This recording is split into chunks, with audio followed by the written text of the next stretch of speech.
हमारे पास डेली कम से कम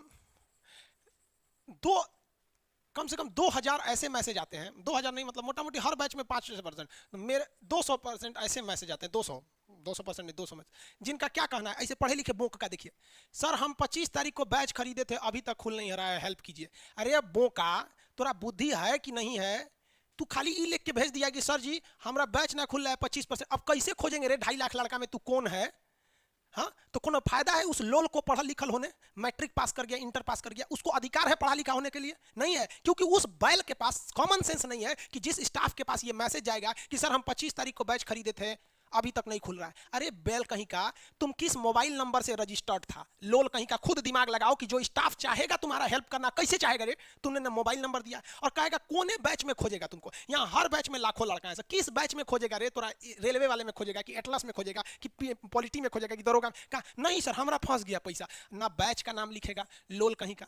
अब तुम पेमेंट किया है कि नहीं किया, ये हम कैसे बिलीव कर ले? तो पेमेंट का जो स्क्रीनशॉट होता है, आप किस पेमेंट आईडी से भेजें, उसको भी सेंड नहीं करेगा। आप सोचिए क्या फायदा पढ़ल लिखल होकर? कोई फायदा है? कॉमन सेंस जरा सोचिए। आप ही अगर कहीं, आप ही को हम अपना स्टाफ बना लेते हैं और कहते हैं कि जिनका पेमेंट फंसेगा आप देखिएगा, कोई लड़का मैसेज करे, कम से कम 200 से ज्यादा पर डे ऐसे मैसेज आते हैं, मन तो करता है ब्लॉक कर दें इन ससुरों को। क्या फायदा है पढ़े लिखे लोग? खुद से सोचिए, इसमें से बहुत से लड़के ऐसे भी कर रहे होंगे। कहानी सुनाएगा, अरे भैया नाम लिखो, खुद का नाम, मोबाइल नंबर दो जिस मोबाइल नंबर से रजिस्टर्ड हुए, ये सब कर दो। इसीलिए सब सोच समझ के कहा गया कि पढ़ा लिखा व्यक्ति केवल डिग्री होता है, इस बात की कोई गारंटी नहीं है कि वो समझदार है या कॉमन सेंस है या नहीं। इसका एग्जाम्पल देखिए, पूरे इतिहास में सबसे बड़ा लोल अगर कोई बादशाह था तो मोहम्मद बिन तुगलक था। यह 24 भाषाओं का जानकार था। 26 भाषाओं का मतलब 26 भाषा लिख नहीं पाता था, लेकिन टोटल 24 भाषाएं जानता था, 2 और भी भाषा जानता था, लेकिन 24 को लिख पढ़ सब सकता था।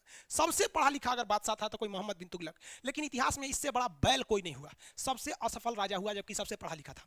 इतिहास में सबसे सफल राजा अगर कोई हुआ ना, सबसे सफल तो अकबर हुआ।